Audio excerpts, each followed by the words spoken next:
So today I will be demonstrating how to do a GI tract exam on my patient right here. So the first thing I'm just going to do is I'm going to listen for any abnormal bowel movements or just not normal sounds in their stomach area. And I'll go along 4 different regions. So first I'll put my stethoscope in and I'll use the diaphragm side and I'll just come over to my patient and I'll use her belly button to measure the middle for the 4 quadrants. And I'll go over to the side.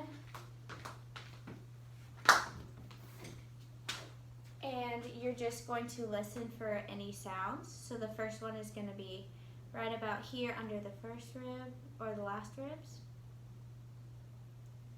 And then come across to the other side.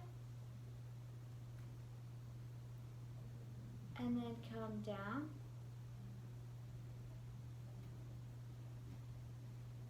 And to the other side. And with that, you're just listening for any abnormalities in the stomach region. Next, I'm just going to do some light palpations. So I'll take my whole hand and I'll just gently press on those 4 quadrants again, starting at the bottom of the left rib right here and just doing circular motions, not putting too much pressure but just feeling for any tenderness or pain. You can just kind of watch the patient's face as you're doing that. Go about 3 spots over and then come down and you'll just keep going. And it's better to use the whole hand so that you get bigger surface area with that. Next, we can do deep palpations. So with this, you definitely want to use your whole hand and you'll press in a little bit harder than the last one. May need to use the other hand if need be. And you're just feeling in those 4 different quadrants again for any masses that could be present in the stomach, in the person's abdomen. So we're just going to go down and over. All right.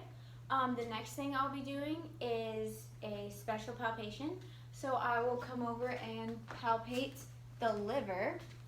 So with that, I'm going to come right along the right rib of my patient.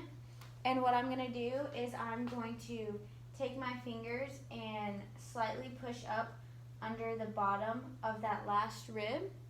And then I can use both hands and I'm coming in at a direct or a full line right here, no angle really, and I'll have my patient, I'll find the bottom of the rib, I'll have my patient breathe in, and then she can breathe out. And while the patient breathes in, I will be pushing up under the rib to palpate the liver, and you can feel it right under there. The next thing I'll be doing is palpating the spleen. So I will grab my patient's hip on this side a little bit, or actually a little bit higher than the hip, to just kind of pull the rib up. My patient doesn't have to move, just pulling the rib up. And then I'm going to get in under the rib again, right along here. And then I will have my patient breathe in again and press in, and then have them breathe out. And with that, you usually won't be able to feel the spleen unless it's about 3 times enlarged. So you just kind of want to know the general area of where that is. And whenever you press in, I'll do it one more time just to demonstrate. You're going to pull the rib up. And you want to go in at about a 45-degree angle with your hand, about right here. So breathe in and out. Then the last thing I'll be doing is percussions.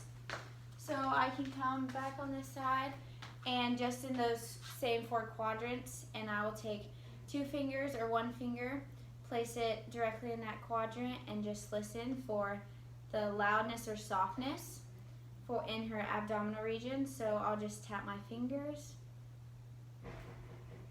and coming down.